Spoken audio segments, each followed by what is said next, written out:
قربانی حضور جس دن مدینے آئے اس وقت شروع فرمائی، اور ہر سال حضور قربانی دے، ہر سال دو جانور ذبح فرمائے۔ یا رسول اللہ صلی اللہ تعالی علیہ وسلم، دو کا کیا مقصد؟ فرمایا ایک میری طرف سے، ایک میری غریب امت کی طرف سے۔ یا رسول اللہ صلی اللہ علیہ وسلم کس طرف سے؟ فرمایا ایک میری طرف سے، ایک میری امت کی طرف سے۔ کبھی فرمایا ایک میری طرف سے، ایک میرے اہل بیت اور میری امت کی طرف سے۔ دو جانور حضور نے ذبح فرمائے، اور پھر میرے حبیب پاک صلی اللہ تعالی علیہ وسلم کے غلام مولا علی شیر خدا، ابن ماجہ کی روایت ہے، حضرت علی شیر خدا فرماتے ہیں کہ نبی پاک علیہ الصلوۃ والسلام دو جانور ذبح کرتے تھے۔ خود حضرت علی کی جب باری آئی تو انہوں نے بھی دو فرمائے۔ تو صحابہ نے پوچھا کہ علی دو کیوں؟ دو کس لیے؟ تو حضرت علی رضی اللہ تعالیٰ عنہ فرمانے لگے مجھے میرے حبیب نے وصیت فرمائی تھی کہ علی تو نے دو کرنے، ایک اپنی طرف سے کیا کرنا ہے، ایک میری طرف سے کرنا۔ تو میں ایک اپنی طرف سے دیتا ہوں، ایک اپنے نبی پاک کی طرف سے دیتا ہوں صلی اللہ علیہ۔ دو جانور۔ آپ لوگوں نے سنی ہوئی ہے یہ بات کہ مہینہ کھانا نہیں پکتا تھا حضور کے گھر میں۔ حضرت عائشہ فرماتی ہیں 3 چاند اور 3 سورج اکٹھے کبھی نہیں دیکھے جب ساتھ روٹی بھی کھائی ہو، یعنی 3 دن مسلسل کبھی کھانا نہیں کھایا۔ قربانیاں کتنی دی؟ بولیے۔ حضرت علی شیر خدا کا مکان کوئی نہیں اپنا، کوئی گھر نہیں بنایا۔ مولا کائنات شیر خدا، میں نے یہ بات پھر دہرا رہا ہوں، پہلے بھی میں نے عرض کی تھی، پکا کرنے کے لیے دہرا رہا ہوں۔ حضرت علی کا کوئی کاروبار نہیں بازار۔ بی بی صاحبہ فرماتی ہیں کہ کئی ہفتے صرف سرکہ اور کھجورے۔ قربانیاں کتنی؟ اسی سارے صاحب لان ٹورے ہیں کہ ساڑھے تے لگ دی ہے کہ نہیں، پکا۔ اور پھر جب بات ہوتی ہے دینے کی تو ماحول اور ہوتا ہے، جب لینے کی باری ہوتی ہے تو ماحول اور ہوتا ہے۔ قربانی واجب ہے اس شخص پر جس کے پاس 52.5 تولے چاندی یا 7.5 تولے، لیکن میں 7.5 تولے والا فتویٰ نہیں دیتا، میں 52.5 تولے چاندی والا فتویٰ دیتا ہوں، اس لیے کہ 52.5 تولے چاندی تو شاید تولہ یا 1.5 تولہ سونے کے برابر ہی ہو جائے، ٹھیک ہے نا جی؟ تو 7.5 تولے سونا 50-60 ہزار روپیہ جس آدمی کے اکاؤنٹ میں موجود ہے وہ قربانی کرے۔ بلکہ امام شافعی رحمۃ اللہ علیہ فرمایا کرتے تھے جس نے 3 کمروں کو تالا لگایا ہوا وہ 3 کمرے فارغ ہیں، اس کے کسی کام کے نہیں، ان کی قیمت کا حساب لگائے، اور چھت پہ سٹور بنا دیا کوئی مطلب نہیں اس کا، اور جو ویسے رکھی ہوئی ہے کوئی معنی ہی نہیں کمرے، فرماتے تھے حساب لگائے قربانی کرے۔ رب کریم کی بارگاہ میں دینے کا جب معاملہ آیا تو تم گول کر گیا کام۔ میرے رسول کائنات سرور عالم صلی اللہ علیہ وسلم کا جب اپنے لیے چیزیں استعمال کرنے کا ماحول ہے تو محبوب پاک علیہ الصلوۃ والسلام نے مہینہ روٹی نہیں پکائی۔ یہاں جو آدمی ہر جمعرات کو 4 کلو بکرے کا گوشت پکاتا ہے اور ہر تیسرے دن مرغی کا گوشت لاتا ہے، وہ قربانی کی باری آتی ہے تو کہتا ہے میرے پہ لگتی نہیں۔ وہ ٹھیک ہے ابا جی لے آئے، ابا جی کی طرف سے قربانی ہے، اس دفعہ ابا جی کی، اگلی دفعہ اماں جی کی، اس سے اگلی دفعہ دادی جی کی۔ او خدا کے بندو، جس آدمی کے پاس پیسے ہیں پہلے اپنی قربانی واجب ہے۔ میری بات کی سمجھ آ رہی ہے عزیزوں کو؟ جو آدمی صاحب استطاعت ہے پہلے کس کی قربانی کرے گا؟ وہ کمائی کرتا ہے، اس کے اپنے اکاؤنٹ میں تنخواہ آتی ہے، ابا جی کے اکاؤنٹ میں نہیں آتی۔ اسے اپنا بینک بیلنس چوری بھی رکھا ہوا ابا جی سے، پہلے اپنی قربانی کرے۔ اگر اس کو شوق ہے، دل کرتا ہے تو ایک اور خریدے، پھر ابا جی کی طرف سے کرے۔ اگر اللہ نے توفیق دیا تو ایک اور خریدے، اماں جی کی طرف سے کرے۔ اور اگر اس کے دل کو اللہ ٹھنڈک عطا کرے، سکون کرے، تو پھر اپنے رسول کی طرف سے بھی قربانی دے، پھر اپنے محبوب کی جانب سے بھی قربانی کرے۔ نبی پاک صلی اللہ تعالی علیہ وسلم نے ہر سال 2 قربانیاں دی، 10 سال، کل کتنی ہوگی 10 سالوں میں؟ بولیے۔ اور جب حضور حج کرنے گئے نبی پاک نے 63 اونٹ ذبح فرمائے۔ ایک اونٹ میں کتنی قربانیاں ہوتی ہیں؟ 63 اونٹ حضور نے ذبح فرمائے۔ اور حدیث بڑی مزیدار ہے، حضرت ابو ہریرہ رضی اللہ تعالیٰ عنہ فرماتے ہیں کہ جب اونٹ ذبح کرنے کی باری آئی تو ہم سوچ رہے تھے، پریشان تھے کہ یہ تو بڑا مشکل ہے ذبح کرنا، بڑا مشکل ہے، اس کو تو نہر کرنا پڑتا ہے، گرانا پڑتا ہے، باندھنا پڑتا ہے، سب سے مشکل کام اونٹ ذبح کرنا ہے۔ تو نبی پاک صلی اللہ علیہ وسلم کی تو عادت کریمہ ہے اپنے ہاتھ سے ذبح کرتے ہیں حضور۔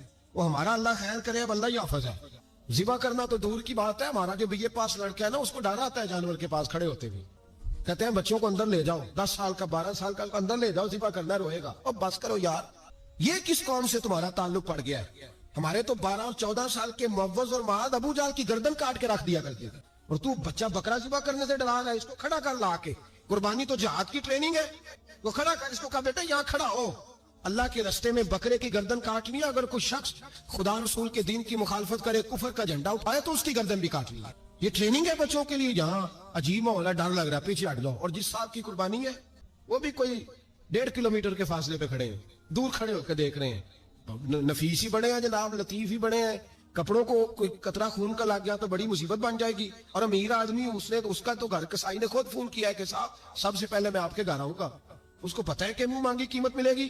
مہربانی فرمائے، قربانی میرے رسول پاک صلی اللہ علیہ وسلم سے زیادہ نفاست والی طبیعت کسی کی نہیں۔ صحابہ کہتے ہیں اتنا حسین محبوب کا انداز تھا کہ کبھی کپڑوں پہ مکھی بھی نہیں بیٹھی تھی، اور حضور سے ہم سلام لیتے تھے, دست مبارک چومتے تھے تو ہمارے ہاتھوں سے کستوری کی خوشبو آنے لگتی.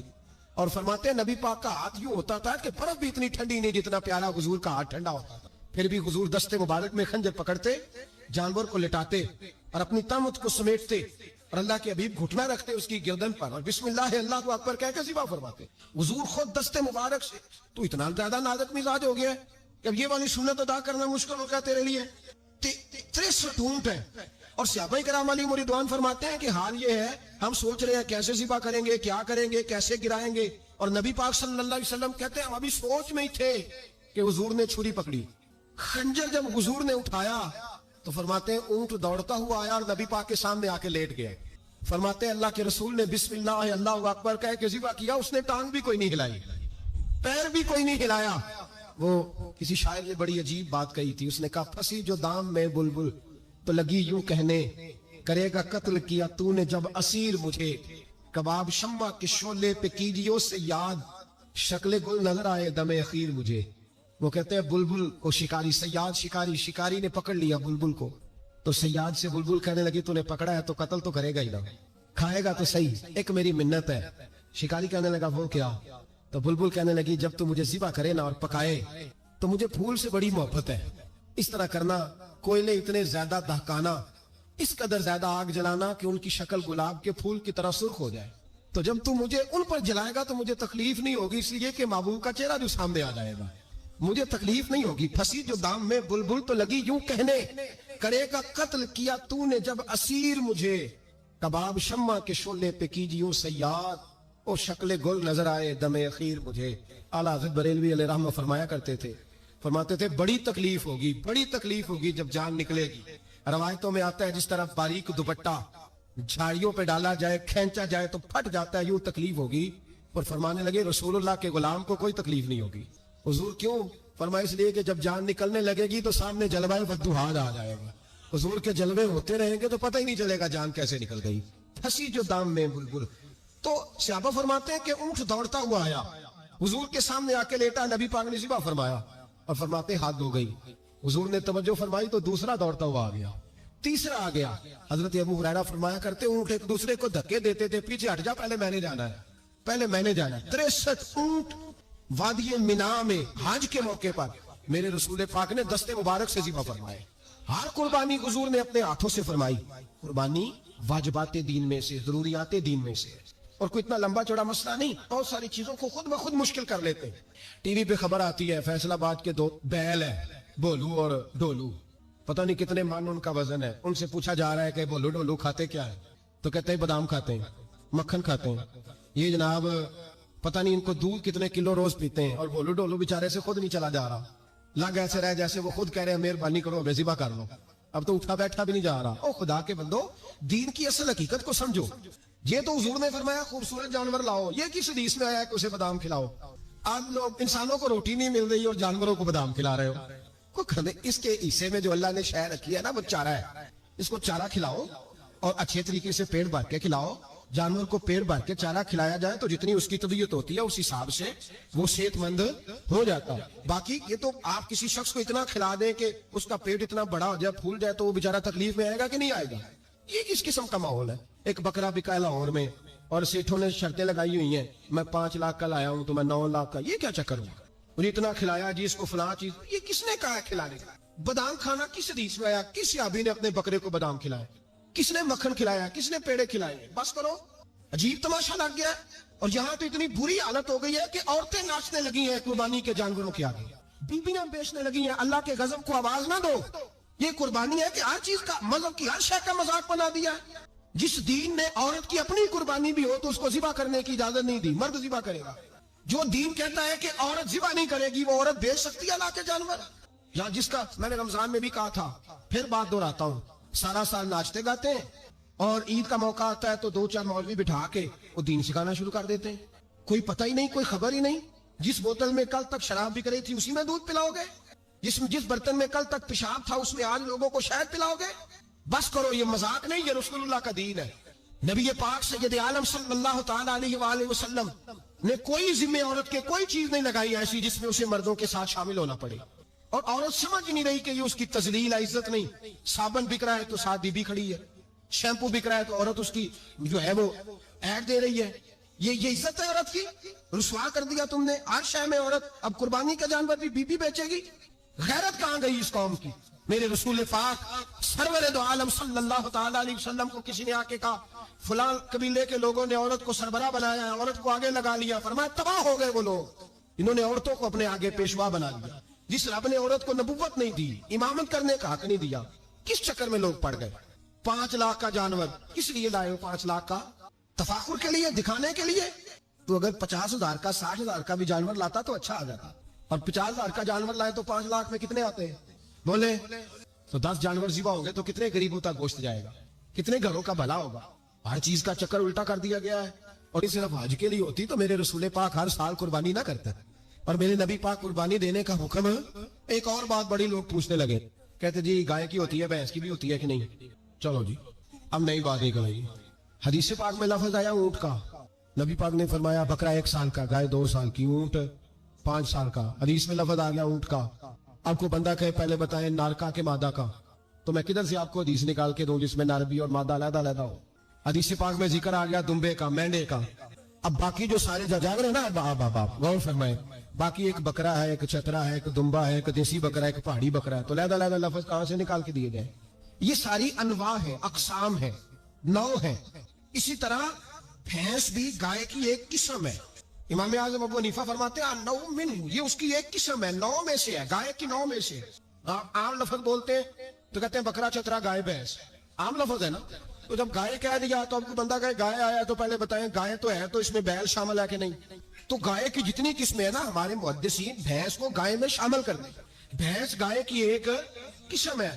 تو نبی پاک صلی اللہ علیہ وسلم نے جب گائے کا لفظ استعمال کیا تو بھینس اس کے اندر آ گئی.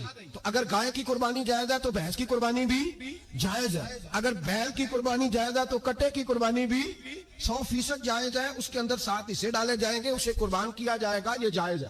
اگر آپ صریح لفظ نکال کے دکھانے کو کہیں گے تو پھر تو بڑی چیزوں میں لوگ الجھ جائیں گے. پھر کیسے نکالا جائے گا خسی کی جائز ہے کہ نہیں، جو خسی نہیں اس کی جائز ہے کہ نہیں، فلاں کی. تو ان تفصیلات، ہاں بہت ساری چیزوں کی تفصیلات حدیث میں ہیں لیکن ساری چیزوں کی موجود نہیں. اس لیے میرے عزیز یاد رکھیں، بھینس کی قربانی بھی ہوگی، گائے کی بھی ہوگی، بیل کی بھی ہوگی، کٹے کی بھی ہوگی.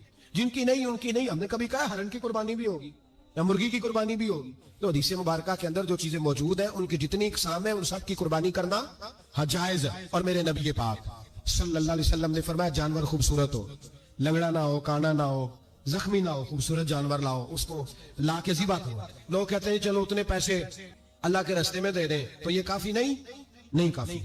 مسلم شریف میں، بخاری شریف میں میرے نبی پاک سید عالم صلی اللہ تعالی علیہ وسلم نے فرمایا 10 ذی الحج کو اللہ کی نظر میں ابن آدم کا سب سے پسندیدہ عمل ہے. لیکن نا 10 ذی الحج کو، کل 10 ذی الحج ہے تو بڑے کام ہوں گے. فجر کی نماز بھی ہوگی، تکبیرات تشریق بھی پڑھی جائیں گی. آج فجر سے شروع ہوگی نا، 9 کی فجر سے لے کر 13 کی عصر تک تکبیرات تشریق پڑھی جائیں گی. اللہ اکبر، اللہ اکبر، لا الہ الا اللہ، واللہ اکبر، اللہ اکبر وللہ الحمد، اللہ اکبر، اللہ اکبر، لا الہ الا اللہ، واللہ اکبر، اللہ اکبر وللہ الحمد، اللہ اکبر، اللہ اکبر، لا الہ الا اللہ، واللہ اکبر، اللہ اکبر وللہ الحمد. کوشش کریں جب بھی پڑھیں 3 بار پڑھیں. تکبیرات تشریق بھی پڑھی جائیں گی، فجر کی نماز بھی کل ہوگی، عید کی نماز بھی ہوگی، لوگ اور بھی کو ذکر اذکار کریں گے. لیکن میرے نبی پاک صلی اللہ علیہ وسلم نے فرمایا 10 ذی الحج کو اللہ کو اپنے بندے کا جو کام سب سے زیادہ پسند ہے وہ یہ ہے کہ وہ اللہ کے راستے میں جانور کا خون بہائے. حالانکہ نمازیں بھی ہیں، اذکار بھی ہیں، تکبیرات بھی ہیں، سارا کچھ، پر اللہ کو سب سے زیادہ کیا پسند ہے؟ جانور کو قربان کرنا. یہ اللہ کو بڑے خوبصورت لفظ نبی پاک علیہ السلام نے فرمایا قربانی کا جانور قیامت کے دن اپنے سینگوں اور کھروں سمیت آئے گا، اور جس نے قربانی کی ہوگی اس کی بخشش کروا کے اسے جنت میں لے کر جائے گا. تو فرمایا ابن آدم کا سب سے پسندیدہ عمل یہ ہے، سب سے پسندیدہ، کہ وہ 10 ذی الحج کو قربانی کرے، کوشش کرے خود ذبح کرے اپنا جانور. یہ حضور کی سنت ہے. یہ نہ ہو سکے تو نبی پاک صلی اللہ علیہ وسلم نے اپنے ہاتھوں سے ذبح کرنے لگے حضرت فاطمہ کا جانور. تو فرمایا فاطمہ ادھر آ کے اس کے پاس کھڑی ہو جاؤ، میں تمہارا جانور ذبح کرنے لگا. اپنے جانور کے پاس کھڑے ہو. میرے جو بھائی ذبح کرنے کا کام کرتے ہیں نا، قصاب ہم کہتے ہیں، سارے قصاب نہیں ہوتے، بہت سارے لوگ یہ سعادت حاصل کرتے ہیں اور بڑے نیکی کا کام کرتے ہیں, اللہ انہیں بڑی بہترین جزا عطا فرمائے گا. بڑا خیر کا کام کرتے ہیں, لیکن چونکہ رش ہوتا ہے ایسے لوگوں کے پاس, تھوڑی جلدی بھی ہوتی ہے, پہلے تو کوشش کریں تکبیر خود ڈالیں, یہ نہیں ہو سکتا تو قریب کھڑے ہو. ہمارے ہاں ایک رواج یہ بھی ہے کہ 2 بندے ہاتھ رکھتے ہیں, اور ذبح وہ کر رہا ہوتا ہے تو جس کی قربانی ہوتی ہے اس کو کہتے ہیں تو بھی ساتھ ہاتھ رکھ, ہوتا ہے نا جی بہت سارے لوگوں. اب حکم یہ ہے شریعت اسلامیہ کا کہ جب جانور ذبح کریں گے تو پڑھیں گے بسم اللہ اللہ, بسم اللہ اللہ. ہاں نبی پاک صلی اللہ علیہ وسلم نے لمبی دعا پڑھی, صحابہ بھی لمبی دعا, انی وجہت وجہی للذی فطر السماوات والارض حنیفا وما انا من المشرکین, یہ بھی پڑھا. اور پھر میرے رسول پاک صلی اللہ علیہ وسلم نے یہ بھی کہا کہ اللہ میری طرف سے قبول فرما, میری امت میری اہل بیت کی طرف سے قبول فرما. صحابہ جب جانور ذبح کرنے لگتے پہلے یہ دعا پڑھتے, پھر کہتے اللہم تقبل منا کما تقبلت خلیل کا ابراہیم علیہ السلام وتقبلت حبیب کا محمد صلی اللہ علیہ وسلم, اے اللہ ہم سے بھی قبول فرما جیسے تو نے حضرت ابراہیم سے قبول فرمائی, اور جیسے اپنے حبیب حضرت محمد صلی اللہ علیہ وسلم سے قبول. یہ ساری دعا پڑھیں, اور جب جانور ذبح کرنے لگے تو پھر پڑھیں بسم اللہ اللہ, بسم اللہ اللہ. اچھا 2 آدمیوں نے ہاتھ رکھا ہوا ہے, 2 آدمیوں. اب اگر ایک نے بھی نہ پڑھی بسم اللہ اللہ اکبر تو جانور حلال نہیں ہوگا, دونوں کو پڑھنا پڑے گا. یہ مسئلہ یاد ہے. ایک اور بات بھی بتا دیا, وہ بھی آپ نے یاد رکھا.